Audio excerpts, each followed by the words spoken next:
Put it in it.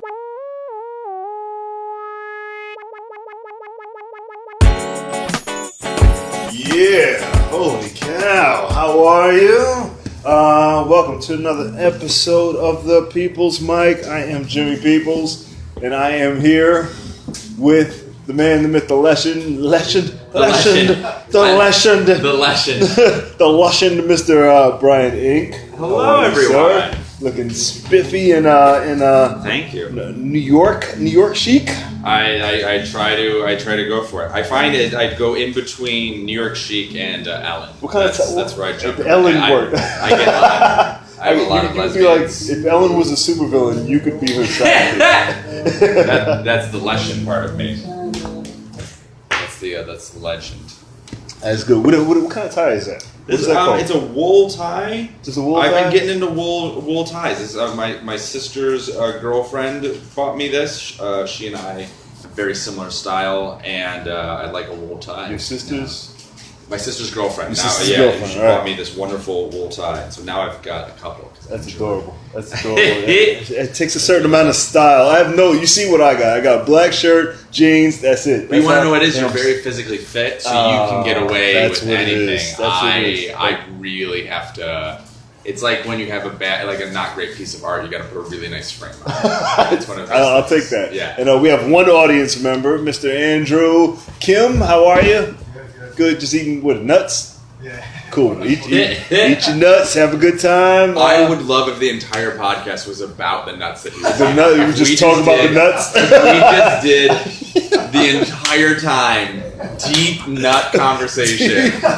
And someone listening on the subway is like, wow, they're really going in on these nuts. on these snacks. Where'd you get the nuts from? The belly.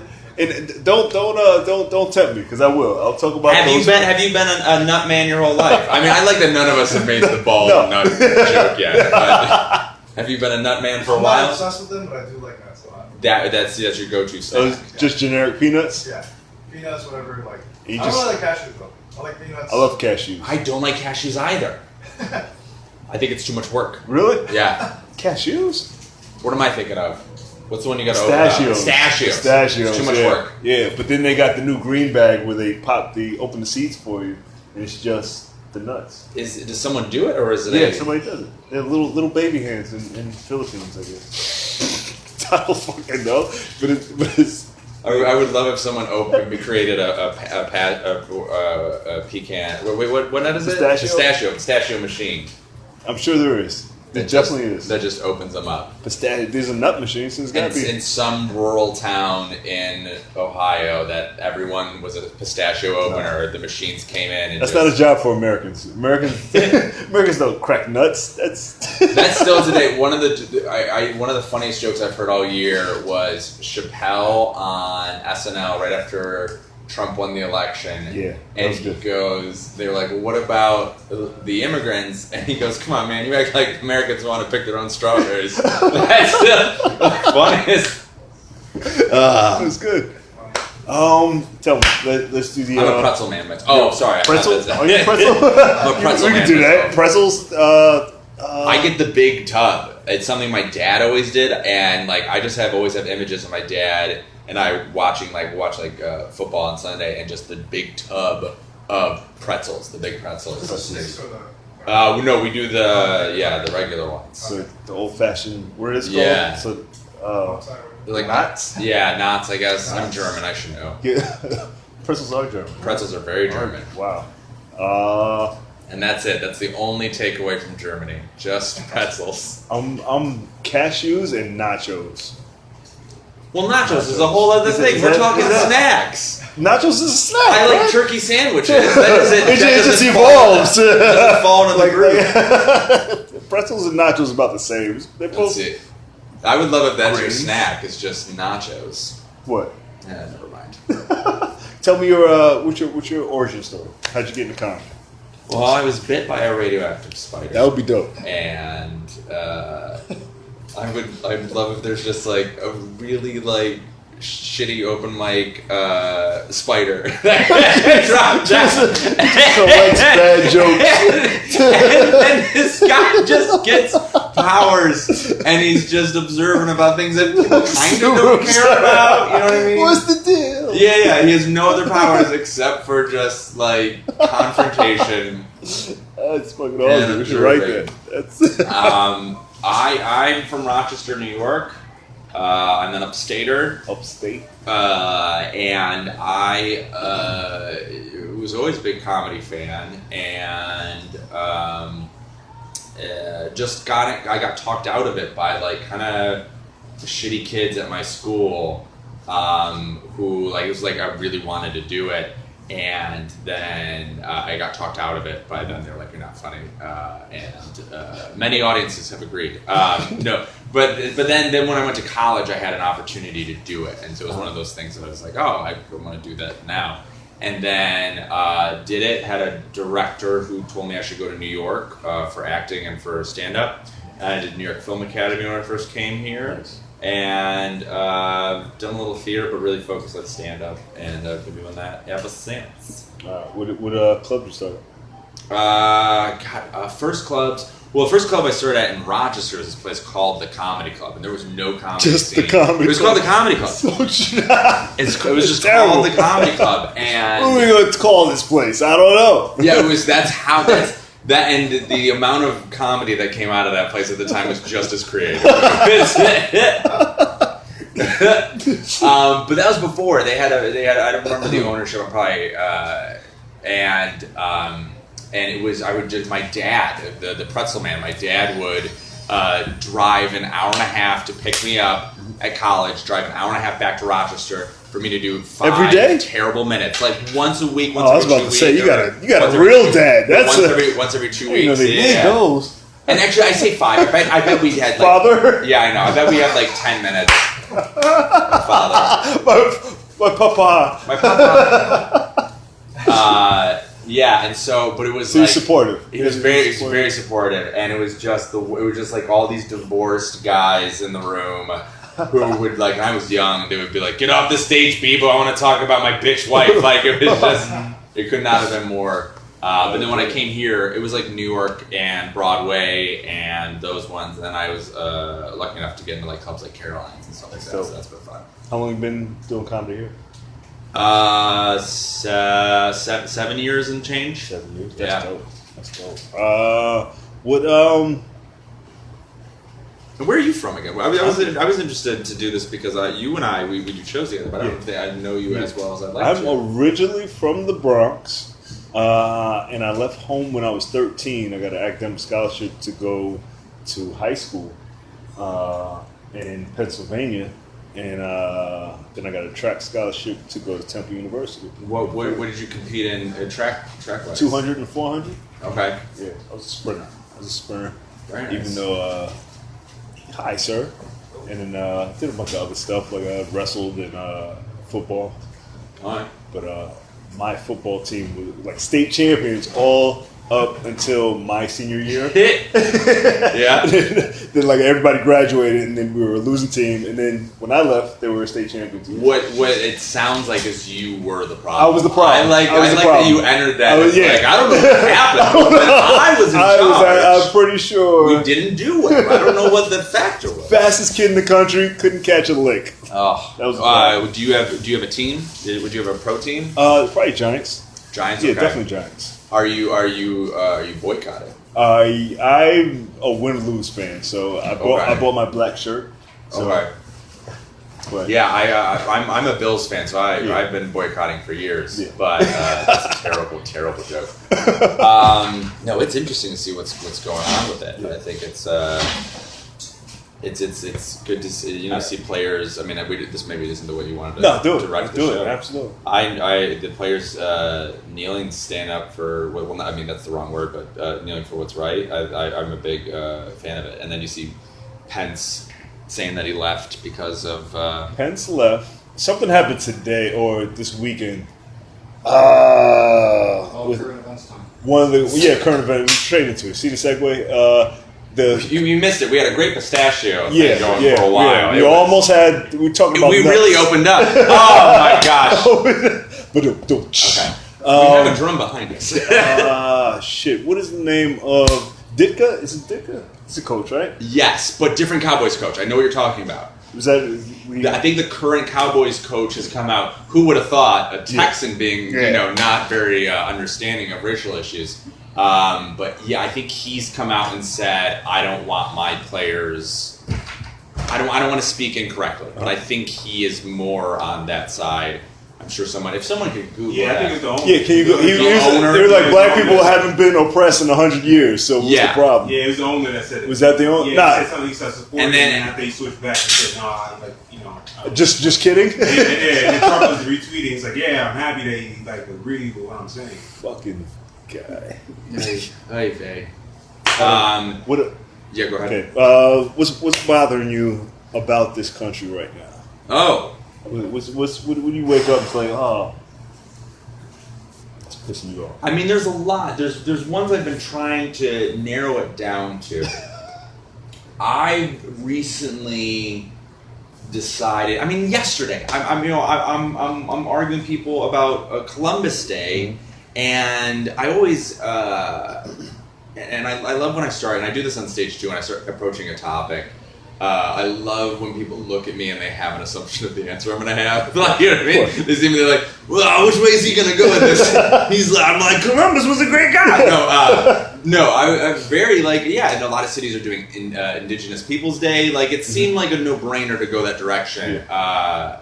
I couldn't believe some of the things that were being yelled at me for being like, yeah, he wasn't a great dude. And, it was bad. I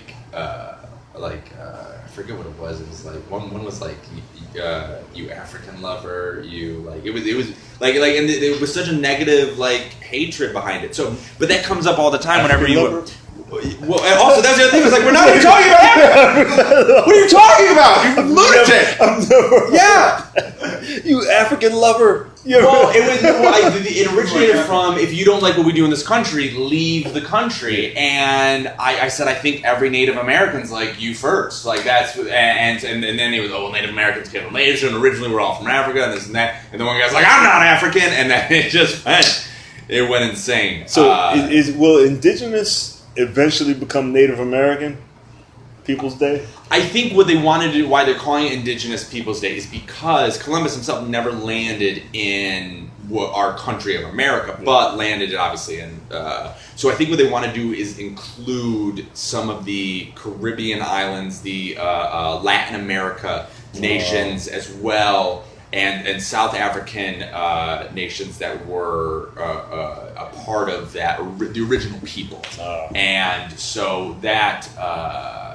That seems like a no-brainer to do it. But I think what I've been trying to do is to stop going into that noise because you just get lost in it and just go to a place to just trying to be, I guess positive and try to change. But it's tough. I think we're reaching a point where and I hate to say pick a side, but when you do nothing, the people you quote-unquote care about or their causes, you get you're part of the problem, and it's tough. I mean, and I talk about stuff on stage. I think I told you I've been punched twice this year for making fun of our president. Yeah. So for going in on him. The places you go to, where were you? Not New York. One was in New York. Yeah, one was in New York. And then the other one was upstate. So both in New York, but New York City. But remember, it's people coming from all over. Yeah, I need better material. I never get that. Nobody. Who's gonna punch you? Ever. The podcast doesn't portray the Luke Cageness that is you. I had one guy at Mocha's. I was talking trash about. He had a whole bandana outfit on, and I said something. What are you in a gay gang? I don't know what he's in. And what kind of gang allows a whole bandana outfit? Wait, he had I'm just imagining a bandana jumper. Yeah, it was like a bandana shirt, matching bandana shorts, and I was like, no gang would allow that. No, no. And then he got up and he started twirling the mic stand. He was like, and I was like, you knocking me out would be better than me bombing right now. So what are you gonna do? And he just walked out, and everybody's like, that was, because everybody was like, is he gonna die? I was like, this guy. Full. Anybody, if you get killed by a guy in a full bandana outfit, you deserve to die. Yeah. But I have a very punchable persona. I've been punched my whole life, so I think people see me and then go, "Yeah, that's a guy I could take." Oh, see, so that's I've never. I was robbed once when I was a kid by a crackhead named Cheesecake. Everybody knew Cheesecake. But he stole my $2 and ran it so fast. He ran down the street, and I told my dad. And that's like an Everybody Hates Chris character. Yeah, that kind of neighborhood. When I was a kid in the Bronx and in the South Bronx, but I've never been like gunpoint, give me your money. That never. I think going back to, I just thought of this too though, but to go back to the original thing, I think it's ignorance plays a big problem, and especially coming from upstate, like I could see people that are like both willfully ignorant as well as like obviously ignorant, but a big issue and that comes up too is I think the people on the left, and I include myself in that, have a very short patience for people who maybe misunderstand. And I think a lot of people got pushed into Trump's corner this year, or last year when we were voting, because their kids or people around them were calling them homophobes and racist, especially like the transgender issue. People being like, I just don't understand how that works. I've seen people scream at people like, you are so ignorant, this and then like, I don't know what you're talking, I just don't know what's happening. And when it came time to vote, they're like, Trump's never called me a homophobe, he's never called me racist. So I think that as well, and it sucks that we have to be maybe a bit more patient, but I think that's what it comes down to, is maybe on the other side too.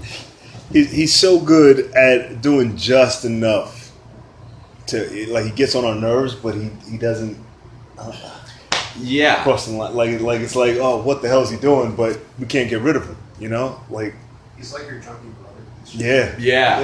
You got to keep him around, but what the fuck? Well, what's tough is, and you know Drew Morgan, we perform with him. Yeah. He has some very interesting stuff. He does the Well Read tour. You guys ever see the liberal redneck videos? Yeah. They get all millions of views, and they're very popular. But they are liberals from the South who go around, and there's a lot of liberals in the South. But he does see that part of Trump's America, and he says they are very rooted in him. He could say anything, and they are sticking with him. And that means more than anything, again, the left, Democrats need to come together. We gotta stop, I'm an independent, I'm a socialist, I'm a Democrat. Like, okay, right now we all need to just be blue, so we can make sure that this doesn't happen again, especially in 2018. So yeah, I think we just need to get on the same page and maybe just be a bit more patient with each other and stuff like that, and then not snap each other. I worked with with somebody, and we had a non-gender specific coworker, and I wanted to ask how do I address this person, and my coworker, not the non-gender specific, my coworker, this white woman is the only way I can say it. White woman very quickly she goes, it's they is. And I go, well, that doesn't, they is. And I go, well, that doesn't sound right. And I said hillbillies are going to call it cultural appropriation. Yeah. That's how we talk. That's they is. You can't talk like us. No. And so I went to college with somebody who actually did get he became a she. And so I messaged, and before I did that, my coworker I was like, I don't think it's they is. And she goes, if you don't get on board, I'm going to talk to our boss. I'm going to get you fired. Like, that's where those were the stakes. It's like, give me a second. She was bullying you. And I messaged someone who probably knows more than just ask the person how. And she goes, "It's they are." And I was like, "Yeah, they are makes sense. They are makes grammatical sense." And they say the same thing. Like, go use names, whatever. But this is brand new, and you got to give people a second with that, especially if they want to come to the table. Pat Oswalt has that great joke about how the bad people know the words. Bad people know the words. To all the things, but there's a lot of people who just don't know the words and really want to help be on that side and stuff like that. I say just ask and let them know. Let them tell you how they want to be addressed. Any person I've ever met was like, I prefer this. Yeah. And if you mess up, don't worry about it. Absolutely. There's a lot of people because you then you open a dialogue, you know, and that's what they want. You know, respect. You want to say something? Oh no, I was just scratching my head. Okay, don't do that. How were the nuts? Nuts good? Oh, they were good. Yeah. They were good. Yeah. Good. How big was that bag of nuts? I loved how deep we went and then came right back. We surfaced like a goddamn Russian submarine. You gotta go back to the nuts. You ever get the sweet nuts on 40 Times Square? Which ones? The hot sweet nuts? Is it the same corn nuts thing or Cool nuts? corn nuts? Oh yeah, corn nuts. Those aren't real nuts, are they? I don't know. Do you ever get D's? D's nuts? That's a win for the win. You're in a relationship, sir? Speaking of nuts. I was. Yeah. Since I've seen you, things Really? have fizzled out, but that's okay. These things happen. Okay. It's good to be Single? Yeah. This is not a single man. This is a single man. You're a poor representation of us. I know. I should be very unshaven and tired. I know what it is when I am single. That's just like what I dive into. I dive into work and how I look is because not to impress anyone. I think it just takes up my time. I just care more. I think When how long were you with her? We did on again, off again for a while, and there was a little bit on again now. So did she keep you up, or did you? Did she keep me up in like appearance? Appearance? Oh yeah, I would. Yeah, I mean, I guess that's what it is. So now I guess I do. I do everything I have to. Right? You guys in relationships? No, we're not. No, not really. Yeah. Pimping. They were like, dude, we're in a Bahama bar at 3 p.m. You tell me if I'm in a relationship. And you were in an interracial relationship, right? I was, yeah. Okay, and I've done that a couple times. Really? I hate the way that I said that. There wasn't a way to say it. Right? That's your thing. No, actually, I've had this conversation with somebody before. There's this, and I hate the way he said it. It's my new roommate who also is in an interracial relationship.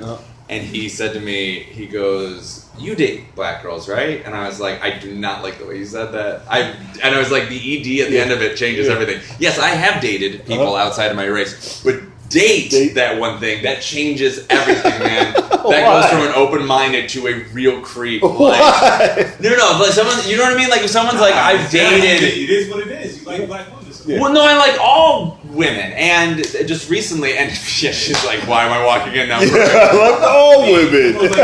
Right on time. No, but I think it does. I think it does get important, and I've had this conversation with her. I've had this conversation with other people before. It does reach a point where it's important to, because we all know guys who are like, or girls too. They're like, "I only date this race," or something like that, and that does come to a place that is kind of creepy and is kind of like inappropriate and not okay. But I also understand that there's. I don't think I have a right answer for it. I think that my past. Out of the past 4 relationships I've been in, 3 of them have been with a black woman, and I guess I do have to know that that's. The other thing I say too is like I live in Brooklyn, like the you know what I mean, like the dating pool. I live in Brooklyn and I don't date comics. So how hard is that? I've dated comics before. Have you guys ever done that? Yeah, absolutely. No, don't. I'm a chuckle fucker. So no, chuckle fucker is the people who want to fuck the comedians. That's what the chuckle fucker is. Female comics, right? I was always told that chuckle fucker was an audience member who has sex with the comedians. We've seen people I've definitely go home and who are not top notch people, but they were so funny that the guy or girl's like, "I want to go home with you." Like you were that funny. My first time. Your first time on stage, you went home with a woman? I went home with a female, and she was a cop. She was a cop or a comic? A cop. A cop? Yeah, she was a cop. 2 for the price of 1. I mean, yeah. Yeah. I had got stopped that day by 2 cops, and they frisked me. Like, you fit the description. And then she frisked you. And then one came to the show. Gotcha. And then wait, whoa, no, stop. Wait, you got stopped and frisked. Yeah.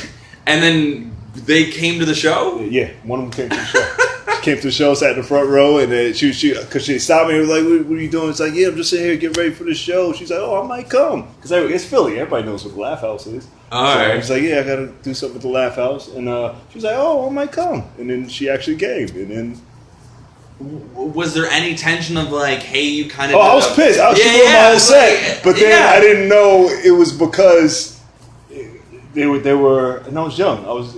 I mean, did you like motherfucker? Like we were tearing into them? Oh, we laughed. No. We laughed about it after, but no. Yeah, when you were naked, but no, yeah. Right. you have much more patience. But it ruined my whole set, and I was like, oh, and then we hit it off. It was dope. But then it was all downhill from there. I don't know what that is. But I don't know if that's a chuckle fucker. That's something. That's something else. Questions? You guys ask questions? You want to do that? Hi. How are you? What's your name? Hannah. Hannah. It's your first time? Yeah. All right. This is the podcast before the mic, and then we'll get started with the mic. Let's do these. What is your line when you pick up your girlfriends? My line? Yeah. Oh God. I don't know. I don't think I have a line. I have done well with most of the women I meet. It will be after shows. I think that's a good place. Your girlfriend? Yeah. I think that's a good place. So they were chuckle fuckers. Yes. But I think it's a good place. For me, that's the best representation of myself. Yeah. That's the best. It's not doing math. It's not lifting weights. That's where I'm not going to be at my best. But doing this, I at least don't look like a complete idiot. So that's. I think that's. So you didn't have to say anything. It was I just do the bits. It's easy. Yeah, it is. Well, it's like prepared conversation, and so it's definitely an advantage. Trying to think if there's any really good first lines. No, not that I can remember that I've ever done. I once did one, and I used to do it before. When I was on Tinder, this would always be the go-to I would use, and it was so cheesy. I think pickup lines work on Tinder because it just means you have a sense of humor. I hate Tinder. I hate it as well. I can't wait now being single to go back on it and use these lines again. I said you don't look a lot. You don't look anything like any of my old girlfriends, but you look a lot like my next one. And that works. It worked that way. Did you hear her? She's like, I'm getting a no. You said, I'm getting a does not believe that works. Hannah, you have a line that has actually worked on you? No. No lines ever? I can't remember. That you say, oh, that's pretty good. I don't think lines. I think lines with Tinder work just because it is an awkward, cheesy thing. Yeah. But in real life, I don't know. I don't think I have a good move. I think I just do stand up or I don't have too much. I have had success, and I don't think the parents probably appreciate this. My day job has been babysitting, and these two very cute kids, and so there is a very unfair advantage. It's you're a man. I'm a man. Yeah. When I used to have a dog, we would have women just come up to me and be like, "He's so cute," and I'm like, "Oh, we can talk. This is great." Yeah. But with the kids, that works as well. I just have to make it very clear that I'm not their father. And the oldest one, he's starting to get that it's a thing that I can pull, and he does call me dad just to fuck with me. He fucks you up. Yeah. He's like if they think you have kids, they're not gonna date you. He's there, he's getting mad. Yeah, asshole. And he's like, Dad, what are we gonna have for dinner? I'm like, come on, man. Come on, you want to see what's happening here? Just shake him listen, you mother. That's funny. All right, we'll do some questions. What sound or noise do you love? Ooh. Cracking, not in a creepy way, but when I crack my bones. Whenever I hear a good bone crack or something like that I think maybe that's more physical than anything. I like that. No one else. Like, I mean, it sounds. That's why I said not in a creepy way, but like a good like straightening of the back. Whatever. You guys ever going to a chiropractor and they do the thing? No. Everybody said nobody. No one. Literally No one. And I feel very weird about it. What is your favorite noise? What are your favorite sound during sex? Favorite sound during sex? When I can really hear the Coldplay play. That's. I don't know. I don't know. I was like, white guys don't play sex. Don't play music during sex. Yeah, we do. Do you? I mean, I don't think I speak for all Really? of the Joshes and Johns. No, out there, most of the research I've done. Do you listen to music when you're having sex? Only a couple times. Really? Yeah. Oh, I have to have. Yeah, I that's the have, problem. I You? have to have something on. Music? Nah, not that. What nationality What? are you? Puerto Rican. Puerto Rican? And you said no? No. You guys like the biggest, like between black and what nationality are you? Japanese, Scottish. Japanese Scott. Music or no music? No. See? Really? Yeah. But it has Guys, to do be yourselves a music. favor from Yeah. Frank Ocean. Yeah. Oh yeah. But he's, see, but he's Like women, yeah, Maybe that's. they put that shit on. You're like, what is this? Oh my God! I never had an identity. Yes, play music. That's yes. No, I think. That could be good. I was like, that's why. I think. Oh, I don't She think puts the music anything. on. I know. I usually try to put some good music on. That's usually what I go for. Frank Ocean's good. I can't think of anything off the top of my head, but I'll play. I have a playlist I'll play sometime. Yeah. I guess that I like that sound. I like a I don't know, a good sound. Yeah, let's leave it at that. I play Afro beats during sex. Oh. Yeah, it's dope. It's pretty dope. Look it up on Spotify. I knew a guy in college who would play like ambient jungle sounds. Yeah. Yeah. Yeah. He also sold me weed. He was a really weird Absolutely. dude. Absolutely. Very honest but weird dude. It'll change your life. Watch, Andrew. Put music on next time you fucking. Frank Ocean. Well, I don't know about that. It works. I can't. Oh, all right. We're doing quick. Doing quick. You guys got questions? No? Any Like, questions? Want to do time? Yeah, I'm here for the mic. Did I say that already? What profession other than comedy would you want to attempt?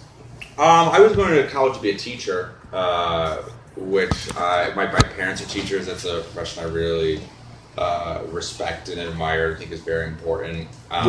Look it. I do look a bit like I didn't plan it for today. Yeah, I would do that. I think if I didn't do that, I don't know. That's a tough one. I think I would teach because I was good at it and I enjoyed doing it. Anything else kind of didn't make any sense. I always thought it'd be fun to be a firefighter, but I don't have the build for it. Yeah. I'm not saving anybody. I tried. I took the test. I'm the guy who's gonna keep that they have to keep rescuing. Who goes to trying to save someone. And they're like, we gotta go get him now. He's been in there for a half hour. I hear sing Frank Ocean. We'll find you. Where can they find you online?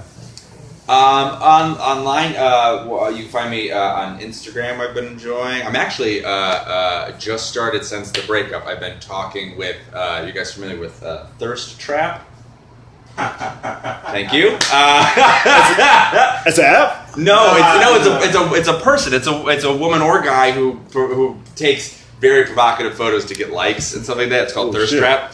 And this girl I just followed, who is just kind of a bit of a thirst trap, has started messaging me. So you can find. I was thinking Instagram. I just thought it'd be a fun story to leave things on. So I also brought it up because I had this conversation, and not many people know the phrase "thirst trap." We're learning a lot today, guys. Nya is the king of phrases that nobody knows. So Where the fuck you get that? what was the phrase? Oh, I want to hear this. What's your bit right now? Cuffing season. Cuffing season. That's the thing everyone knows. Wait. Can I take a guess what it's called? Cuffing season? Yeah.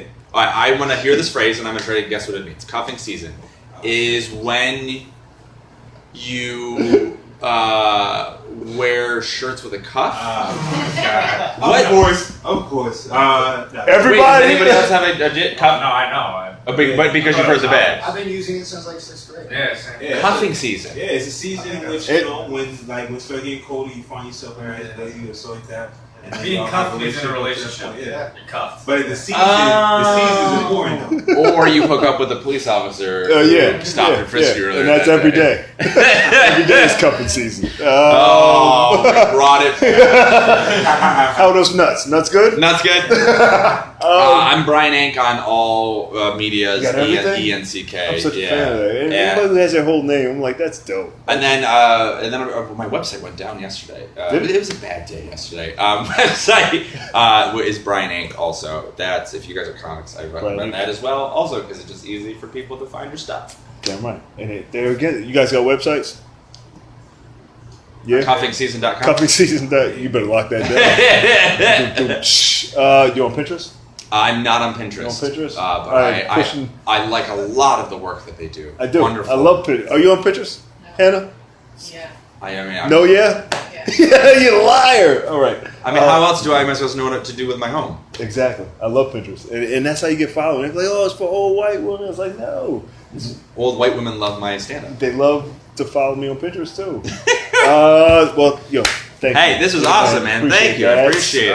Give it up for Brian Ing. Thank you guys.